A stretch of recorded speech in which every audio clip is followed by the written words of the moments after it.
Não consigo ver aqui. A Então tá. minha Posso começar quando quiser? geração Estás preparada, Maria? Estou preparadíssima. já se calou. Sempre preparada. Este país também devia ser para novos e é por isso que temos em estúdio uma jovem estudante de Ciência Política e Relações Internacionais que com apenas 20 anos é cabeça de lista da Iniciativa Liberal por Castelo Branco. A primeira intervenção cívica aconteceu cedo, logo aos 8 anos, quando escreveu uma carta ao Presidente da Comissão Europeia, na altura, Durão Barroso. E o que é que preocupava a Maria Castelo Branco? A utilização dos sacos de plástico. Já foi há 12 anos e o tema não perdeu atualidade. Já vamos saber se obteve resposta. É esperta, articulada, coerente, escreve demasiado bem para a idade, é o que dizem os mais velhos e sem o paternalismo habitual no tom de voz. Impressiona por ser muito estruturada, de resposta rápida, com ideias assentes e nada dogmática. Consegue sempre apresentar ideias novas e não se nega a repensar um novo assunto. Acresce que é divertida e é por isso que é tão estimulante conversar com a Maria Castelo Branco, uma liberal libertária que não quer o Estado em lado nenhum, nem na economia, nem na vida das pessoas. Esteve em Direito na Universidade Nova de Lisboa, antes de ingressar na Católica, no IEP. Passou pelos Salesianos, tem 2 L no nome, mas não lhes chamem Beta. Há quem diga até que é mais hippie do que Beta. Dizem também que vai ser a primeira presidente mulher do partido do qual faz parte e daqui a 10 ou 15 anos será a primeira-ministra da Iniciativa Liberal. Maria, bem-vinda. Com apenas 20 anos já te apontam tanto futuro. Como é que geres essa pressão com apenas 20 anos? Desafia-te ainda mais? Dá-te confiança ou oferece-te responsabilidade? Não, eu acho que me desafia ainda mais. Acho que com o tempo vou aprendendo a gerir um bocadinho, mas eu não sinto muita pressão, por acaso. Acho que reajo bem sob pressão e isso é uma coisa boa.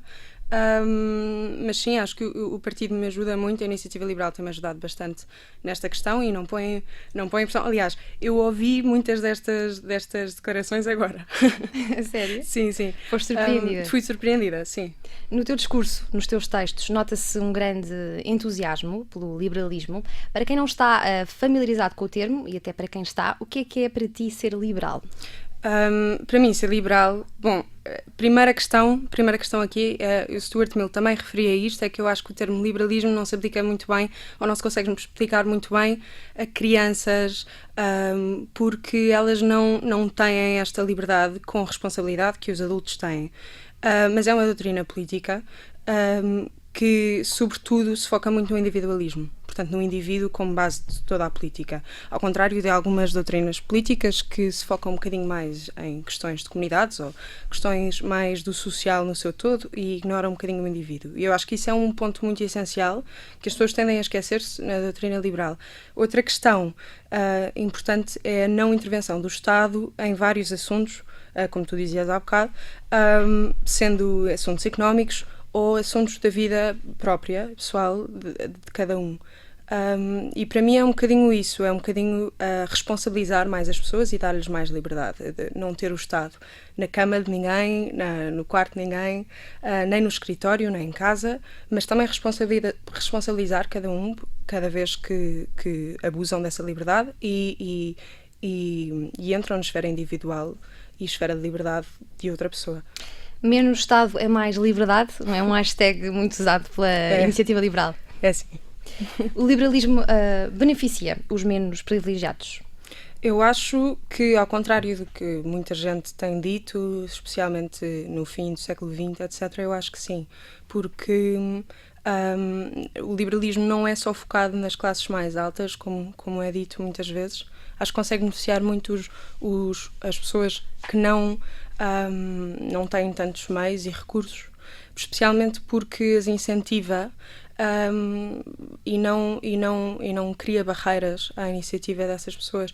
Por exemplo, um professor muito, muito bom, que eu nos Estados Unidos da América eu não consigo precisar a faculdade, fez um exercício com uma turma grande de alunos para explicar precisamente esta questão de liberalismo versus socialismo e a meritocracia que vem inerente um bocadinho ao liberalismo, em que a média da turma era mais ou menos 12 valores, de 0 a 20, e ele disse as notas individuais de cada um e depois disse que na avaliação iria dar a média da turma e não as notas de cada um a cada um dos alunos.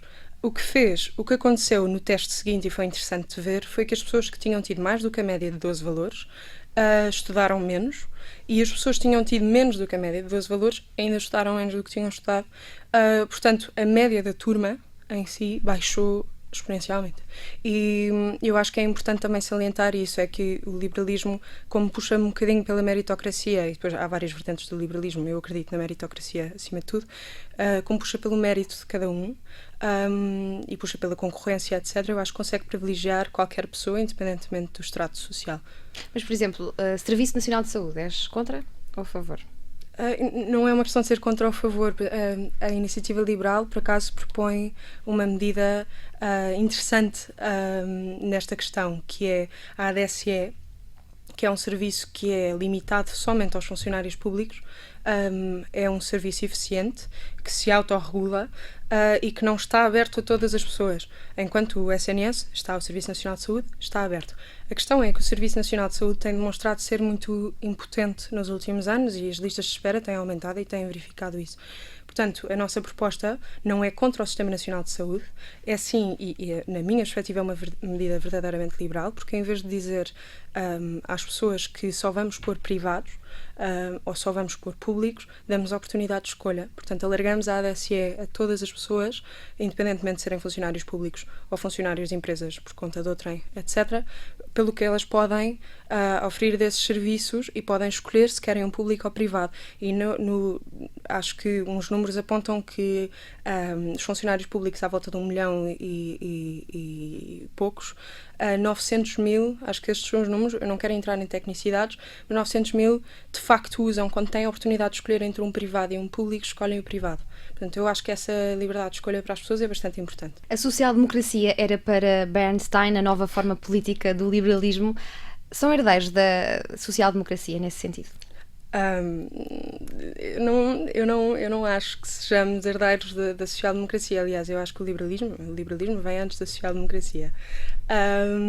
Mas nós diferenciamos-nos muito de várias medidas sociais-democratas, nem falando da política portuguesa nesta altura, nós liberais, e eu especialmente, de algumas medidas sociais-democratas. A social-democracia entra com o Estado um bocadinho mais do que eu gostaria que entrasse. E aí é um bocadinho um ponto mesmo muito diferenciador, tanto na economia como em questões sociais. A Revolução Liberal remonta a 1820.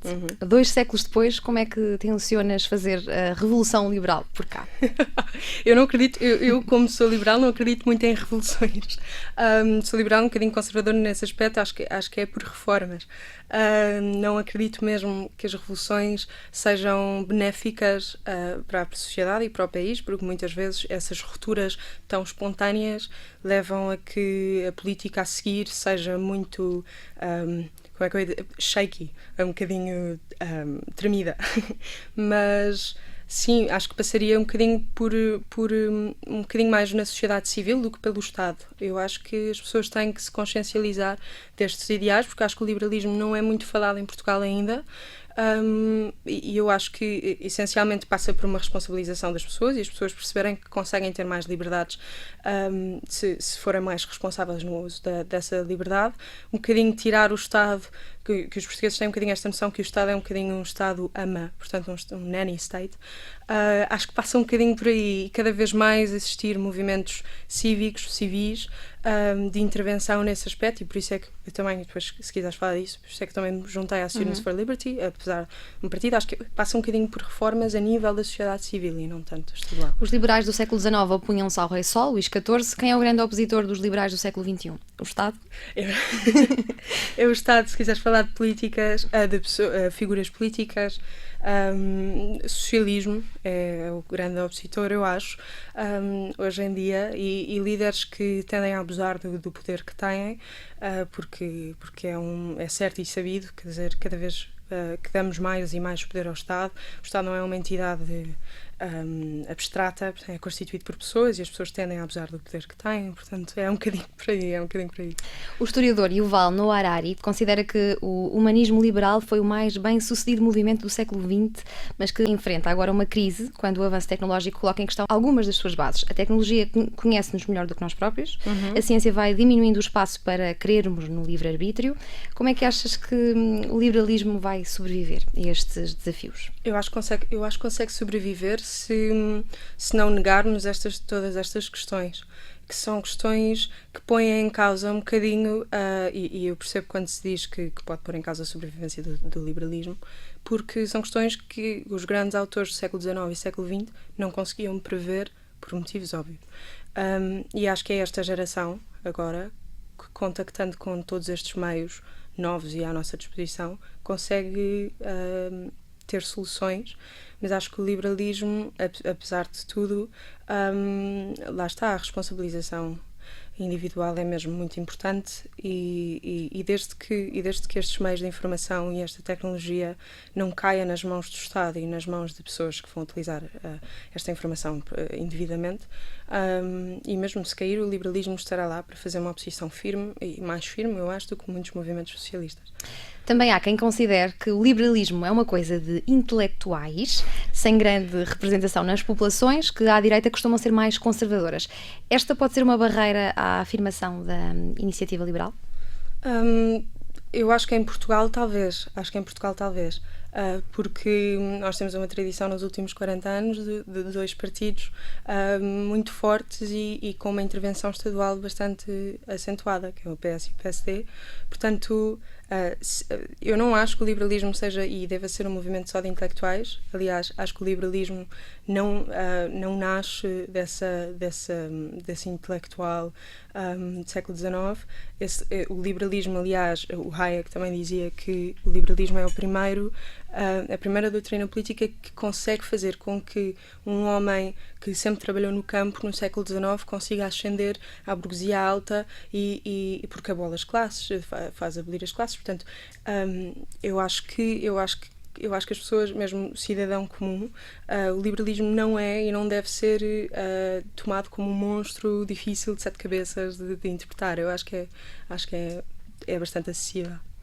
A iniciativa liberal destaca-se pela forma irreverente de comunicar. Em relação à erva, por exemplo, o vosso cartaz diz: liberalize, deixem de enrolar a liberalização, deixem de enrolar a legislação, ou não te deixes enrolar pelo bloco. E ainda assinalaram o 20 de Abril, que é conhecido como o Dia Mundial da Cannabis. Certo.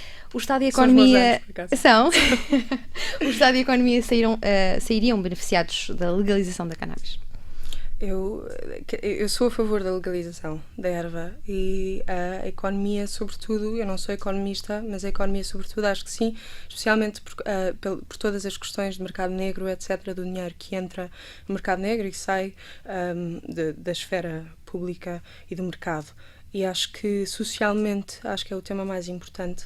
Socialmente, acho que se beneficiaria muito. Portugal é um exemplo para muitos países lá fora pela despenalização do consumo de drogas, mas acho que ainda há caminho a fazer em relação a isso e tirar o estigma do consumo de erva, de cannabis, que muitos estudos apontam que é menos nocivo do que outras drogas que nós andamos a consumir. É que achas que há este estigma tão forte em Portugal em relação à erva? Eu acho, bem, no mundo inteiro eu acho que vem dos anos 60, e de políticas contra os mexicanos, etc., dos Estados Unidos, que fizeram com que associaram, por isso é que se chama marihuana, etc., associaram a erva aos mexicanos que vinham, e acho que esse estigma foi um bocadinho adotado por Portugal e também... Bem, não sei, não está muito presente na nossa cultura, ao passo que o álcool e o tabaco está muito mais presente. São drogas também igualmente ou piores para a saúde de uma pessoa. Acho que deveria ser considerado politicamente. Contribuintes de todo o país, univos pela redução da carga fiscal. É mais um cartaz bastante criativo da Liberal. Os impostos são uma das vossas bandeiras. O que é que vocês defendem exatamente nesta matéria? Nós ainda não temos, o nosso programa eleitoral ainda não saiu, mas há uma medida que já está out, que é acerca da taxa única da IRS, 15%, uma flat tax, que isenta as pessoas até aos 650 euros de rendimento, as pessoas que trabalham por conta de outra, isenta as pessoas até aos 650 euros de pagar IRS. E a partir desses 650 pagam todos, não é progressivo em termos de classes, pagam todos 15%, o que significa que uma pessoa que faça 700 euros paga nesses 50 euros de intervalo entre os 650 e 700, paga cerca de 7,5 euros. Portanto, essa é uma medida forte e há uma isenção por cada filho também, a partir desses 650 euros há uma isenção fiscal.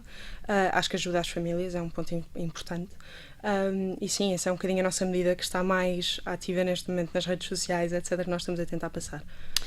Olha, Maria, há filhos que tendem a seguir as pisadas dos pais. Se a mãe for do Benfica, vamos ser do Benfica. Se o pai for do Sporting, vamos ser do Sporting.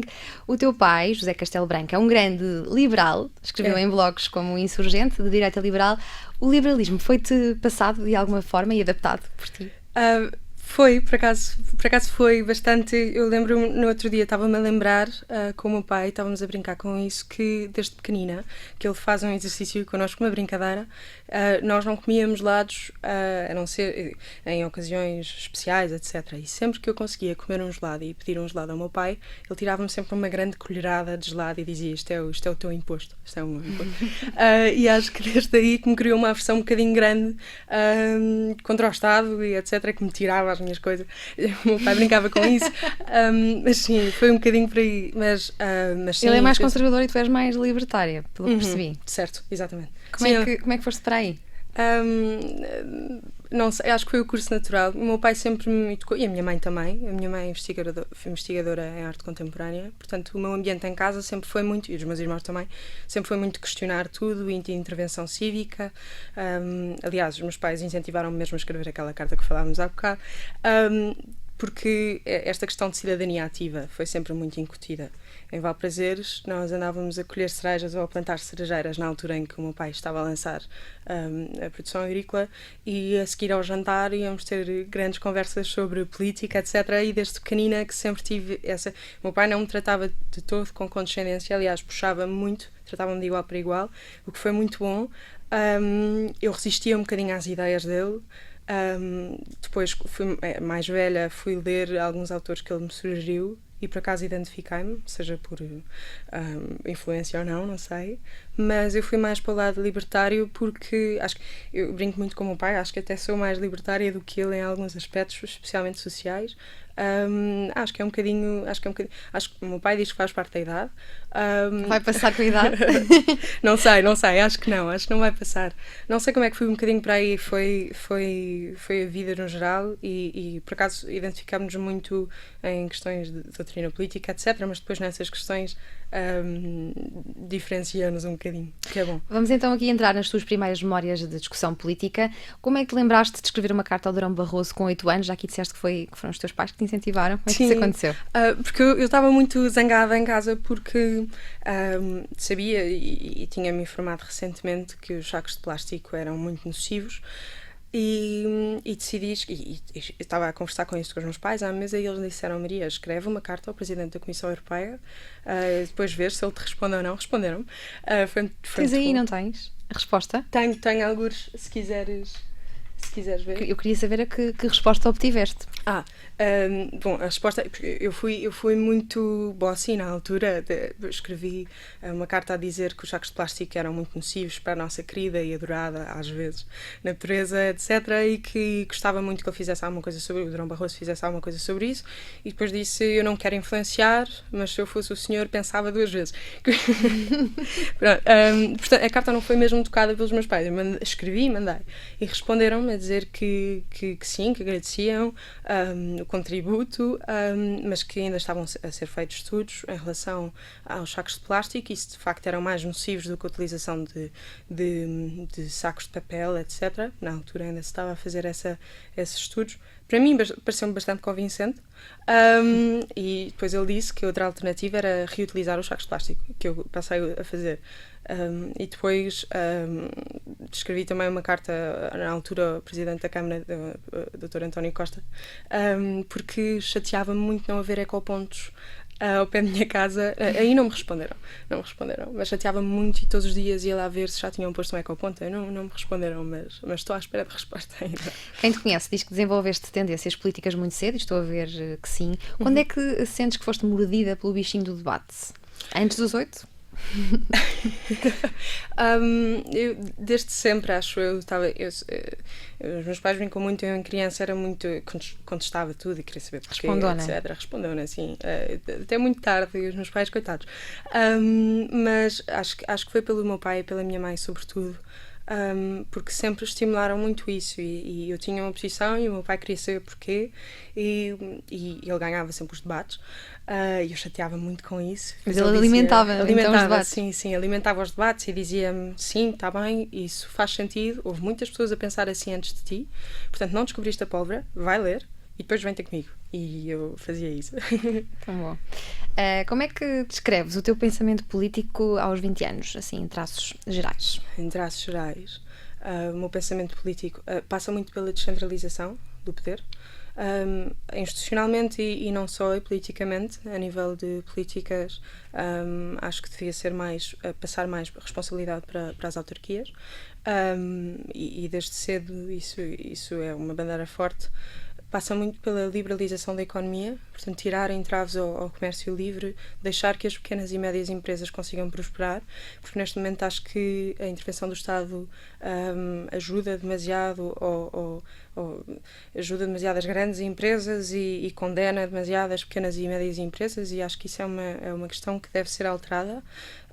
Socialmente, sou muito liberal e alguns amigos meus brincam comigo a dizer que um dia vou ser do Bloco por causa disso. Eu não acho possível, mas sim, eu não quero, lá está, eu não quero que o Estado se meta em lado nenhum da minha vida, da minha esfera íntima, e é um bocadinho por aí, em traços gerais. Tu já foste publicada aqui, no Observador, também no Público. Alguns liberais dizem que ainda tens pouco texto para perceber o que é que defendes, exatamente. Faz parte das tuas ambições continuar a fazer parte do espaço público com artigos de opinião? Faz parte das minhas ambições, sim. Sim. E tu dividiste parte da tua infância entre Lisboa e Valdeprazeres, no Fundão, em Castelo Branco, e, curiosamente ou não, no Parlamento Jovem discutiste um tema que te é próximo, como diminuir as diferenças entre o litoral e o interior. Chegaste a alguma proposta em concreto que gostasses ou já estejas a meter em prática? Na altura, uma das propostas que passou à frente e que foi votada na fase final, porque aquilo tem várias fases e chegámos ao Parlamento e foi discutido e conseguimos passar essa proposta, era a isenção de portagens a empresas sediadas no interior, que eu não falo pelo meu partido aqui, mas eu acho que seria importante, porque, nomeadamente a A23, eu não sou do tempo em que se ia para Valprazeres por estradas nacionais, já sou do tempo da A23, acho eu, mas a A23 cortou muitas estradas nacionais ao meio, o que significa que muitos trabalhadores que têm que passar pela A23, que é a autoestrada da Beira Interior, têm que pagar portagens e não têm nenhuma outra opção. E muitas empresas também que estão sediadas no interior, para vir para Lisboa, pagam muitas portagens, e isso era uma das nossas propostas no Parlamento de Jovens e continua a ser uma questão que eu defendo. Acho que contribui muito para a povoação do interior, que é um assunto tão complicado. E de que forma é que esta tua divisão entre Lisboa e o Fundão, tão vincada, moldou a tua personalidade? Eu acho que mudou para positivo. Eu dou graças aos meus pais por não ter crescido só em Lisboa, porque acho que contactei com várias realidades e cresci em várias realidades que não são próximas das pessoas de Lisboa e do Porto. Nomeadamente grandes amigos que tenho lá em Valprazeres, acho que me moldou um bocadinho pelo gosto pelo campo também, e é um bocadinho o meu refúgio, é um bocadinho Valprazeres. Chamas-te Maria Castelo Branco, tens raízes em Castelo Branco, ninguém me ia perdoar se não te fizesse esta pergunta, é coincidência? Mais ou menos, a minha família tem uma história de intervenção política em Castelo Branco, intervenção cívica também, e pode ser coincidência ou não, isso já são raízes familiares antigas, mas sim, é coincidência que eu por acaso tenha sido cabeça de lista. Além da Iniciativa Liberal, estás ligada a uma outra plataforma não partidária, a Students for Liberty. Que plataforma é esta e o que é que pretendem exatamente? É uma plataforma não governamental, que foi criada à volta de 2008 por uns estudantes norte-americanos que perceberam que não havia nenhuma plataforma que apoiasse, principalmente nos campos norte-americanos que são muito tomados pelos democratas e pelos liberals, como eles chamam, mas são mais uma vertente socialista. Não havia nenhuma plataforma para estudantes que se fossem libertários e liberais. E então decidiram fazer uma conferência, e apareceram mais de 100 pessoas e eles pensaram, vamos fazer isto a sério.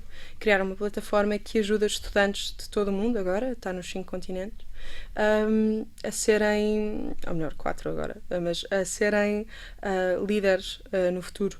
Portanto, é uma associação descentralizada, o que significa que eu, como Local Coordinator em Lisboa, coordenadora local, consigo organizar eventos por mim e não tenho que responder a ninguém, a não ser questões de financiamento, porque ninguém sabe melhor do que um local quais são os problemas nas universidades locais. Portanto, é uma organização que ajuda. Eu fui à Sérvia também numa conferência que eles organizaram europeia, e foi muito bom. Conheci muitas pessoas que lutam pelos ideais do liberalismo em países que não é tão fácil como a Bielorrússia, pessoas que foram presas por lutar por ideais liberais, da minha idade, e promove essencialmente ideais libertários e liberais por todo o mundo. E só mais uma pergunta para fecharmos definitivamente o capítulo liberalismo nesta conversa, se for possível, sou capaz de lá voltar outra vez. Mas, Maria, jantavas com o John Locke, o Adam Smith ou com o Hayek? Isso é uma pergunta difícil, é uma pergunta muito difícil. Mas acho que jantava. Se pudesse jantar com os três, acho que jantava com os três. Não podendo jantar com os três, acho que jantava com o Hayek. Porquê? Porque é um dos meus grandes ídolos. Honestamente, eu gosto mesmo muito dele, de muitos livros dele. Um livro muito importante para mim, no meu desenvolvimento dos ideais políticos, etc., é O Caminho para a Servidão. E quando é que tropeçaste nele? Tropecei há 3, 4 anos. Tinha 17 ou 16 anos e lembro-me de ter adorado o livro e ter falado com o meu pai sobre isso. Porque descobriste lá? É um livro que foi pouco consensual na altura, condena o regime nazi como um regime não de direita, etc., não socialista, mas como um regime precisamente socialista, pela intervenção do Estado, e isso marcou-me bastante. E marcou as minhas discussões com alguns amigos meus socialistas. E outra coisa, o livro alerta muito para os perigos do socialismo para o cidadão comum e exalta muito o liberalismo numa altura pós-guerra em que está a ser um bocadinho duvidado. E isso é muito importante. Eu gosto muito do Hayek, jantava com ele. Estamos à conversa com a Maria Castelo Branco, que, convém lembrar, tem apenas 20 anos. Como é que vais passar este verão? Em campanha? Em campanha. Eu estava-te a dizer, eu tirei umas férias estratégicas agora para me conseguir concentrar na campanha, agora em Castelo Branco, que teve 200 votos, à volta de 200 votos nas eleições europeias, e que eu espero conseguir mais, porque não foi feito nenhum tipo de campanha lá e mesmo assim eu fiquei mesmo muito surpreendida. Fiquei muito contente pelo meu distrito. Sim, irei passar no Fundão, em Valprazeres, a fazer campanha por Castelo Branco. Eu ouvi dizer que este sábado fizeste um discurso em Cascais. Fiz. Onde, mais uma vez, foste muito simples e muito direta ao assunto. Foi o teu primeiro discurso? Foi. E não tinha preparado porque era um jantar de apresentação do João Coutrinho, que é o nosso cabeça de lista por Lisboa, e eu estava lá, e estavam lá mais alguns cabeças de lista que tinham discursos preparados, e eu fiquei assim um bocadinho com medo porque não tinha nada preparado, mas acho que correu bem. Foi o meu primeiro discurso, o primeiro de muitos, espero eu. E não tens medo de falar em público? É um medo comum a muitas pessoas. Eu nunca tive. Eu gosto de falar em público. O que é que sentes quando te estás a expressar em público? O que é que sentiste este sábado em Cascais? Sinto-me muito contente, eu gosto muito. Sinto-me muito... é uma sensação de não sei expressar mais ou menos em bom português, mas é uma sensação de humildade muito grande que nos cobre, porque estou a falar perante pessoas, especialmente eu, estou a falar perante pessoas, todas elas mais velhas do que eu, e estou a fazer um discurso. Mas é muito bom, gosto muito. Sentes como um privilégio? Muito privilegiada, sim. Os apreciadores dos teus textos dizem que és eficiente na forma e no conteúdo, e eu pergunto-te desde que idade é que lês e como é que te foi incutida a leitura. Imagino que tivesses imensos livros em casa. Tive e ainda tenho muitos para ler, espero eu. Desde muito, muito cedo, mais ou menos desde que aprendi a ler, e aí devo muito à minha mãe também, sendo de arte contemporânea, que sempre me incentivou a ler tudo e mais alguma coisa. Eu lembro-me que os meus livros preferidos na infância, até quando escrevi esta carta, etc., era a Agatha Christie, que eu adorava. Gostavas de policiais. Gostava muito de policiais. Portanto, foi um bocadinho desde aí, e o gosto pela escrita também foi desenvolvendo a partir da leitura. E quais os autores que mais te marcaram, além de Hayek, não só no pensamento liberal, também na literatura? Eu diria um dos autores que mais me marcou recentemente, e não só, é o Dostoiévski, que é um escritor russo e que eu admiro pela sua densidade psicológica. Sim, completamente. Não, uma altura em que o nosso Essa de Queiroz, de quem eu também gosto muito, estava a escrever sobre o social e os problemas sociais portugueses, os russos estavam envolvidos num drama psicológico com uma densidade psicológica avassaladora. Eu gosto muito do Dostoiévski, acho que foi um dos autores que mais me marcou. Também, provavelmente teria que dizer Isaiah Berlin. Eu gosto muito enquanto pensador liberal, e acho que são assim estes três grandes. E a Hannah Arendt. E como é que a cultura e a política do Médio Oriente se atravessaram no teu caminho? Uma paixão que te levou a aprender árabe clássico. Sim, ainda estou a aprender, e eu disse, ainda me dá um bocadinho de dor de cabeça. Foi numa altura em que a minha mãe estava... vai sempre de volta aos meus pais, e estou-me a sentir assim com muita gratidão, não é? Sim. Mas foi numa altura em que a minha mãe estava a investigar assuntos relacionados com a arte islâmica, e o meu pai também. Uma das especializações do meu pai é sobre a política no Médio Oriente. Portanto, sempre esteve muito presente. E a minha mãe estava a investigar para fazer um journal científico sobre a arte islâmica, e eu aprecio isso muito da minha mãe, que ela fica muito focada no tema e leva o tema até ao fim, e nós discutíamos muito porque eu envolvi-me nisso, comecei a ver palestras online com ela, etc. E ela apresentou-me os sufis, o sufismo islâmico, que são uns autores, é quase uma vertente mística do Islão, que é incrível na literatura, especialmente em poesia. Que falam de assuntos absolutamente incríveis para o século XII, XIII, XIV, como o Ibn Arabi. Acho que, por acaso, em relação à tua pergunta anterior, é um dos autores que mais me marcou também, que escrevem sobre a religião, sobre a unidade das religiões, sobre Deus de uma forma que eu nunca tinha lido.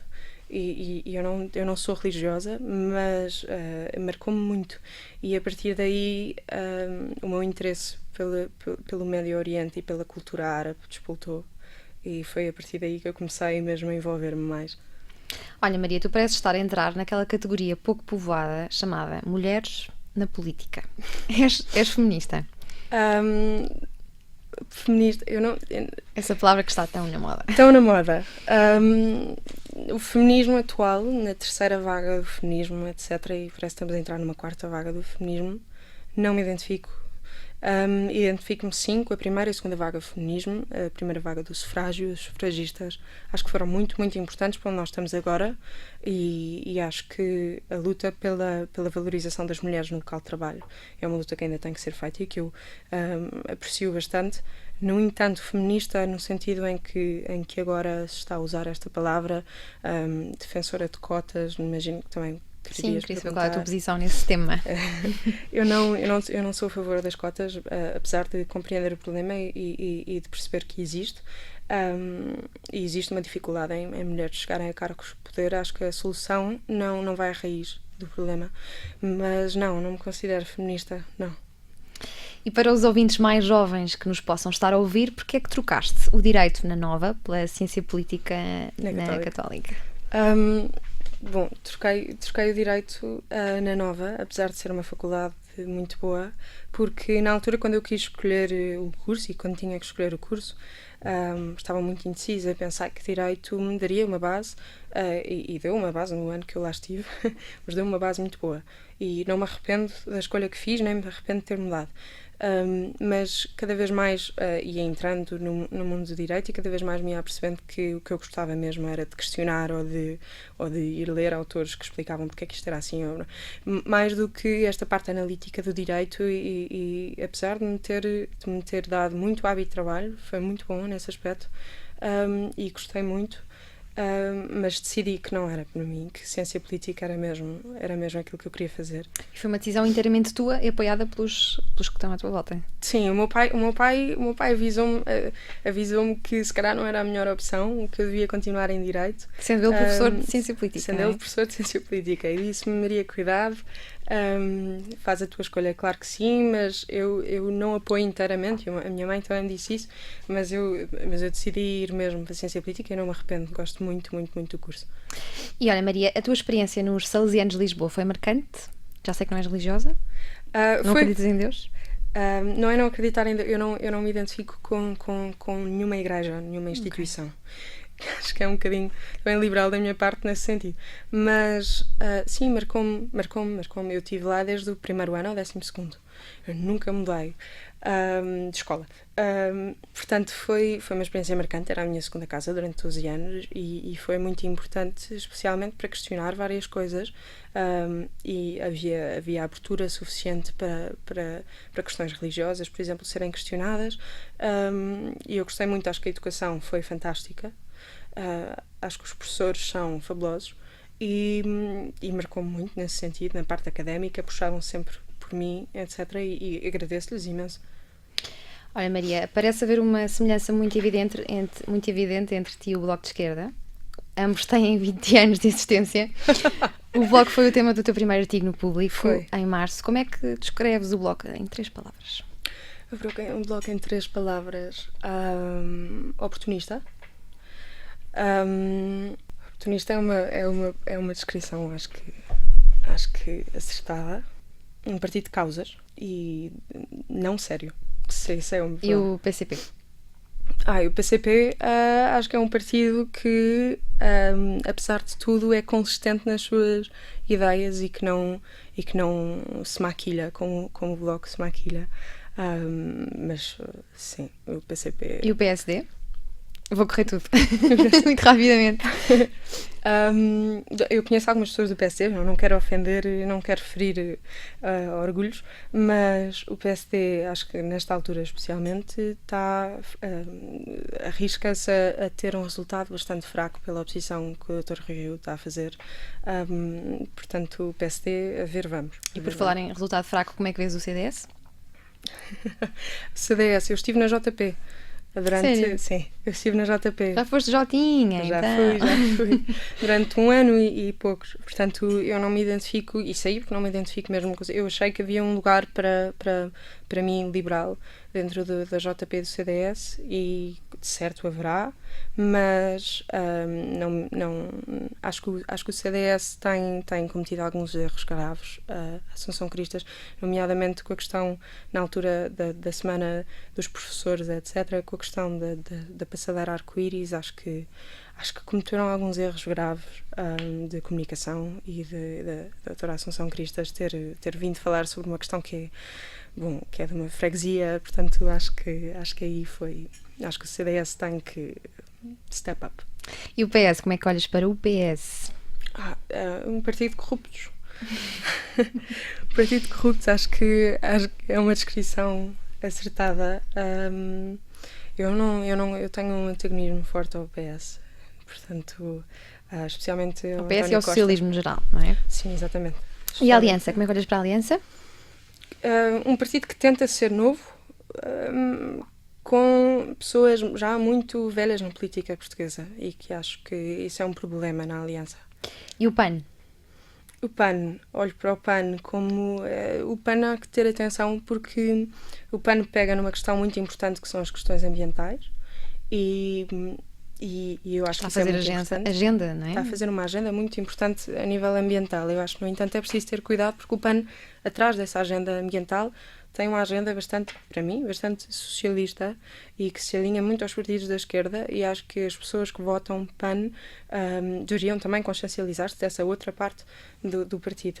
Portanto, acho que é um partido importante, é um partido a quem eu dou os meus parabéns pelo resultado que conseguiram nas europeias, extraordinário, e por serem um dos únicos partidos a ascender na política portuguesa sem ninguém da política portuguesa, um bocadinho como a Iniciativa Liberal, mas que sim, eu acho que há que ter cuidado com o PAN.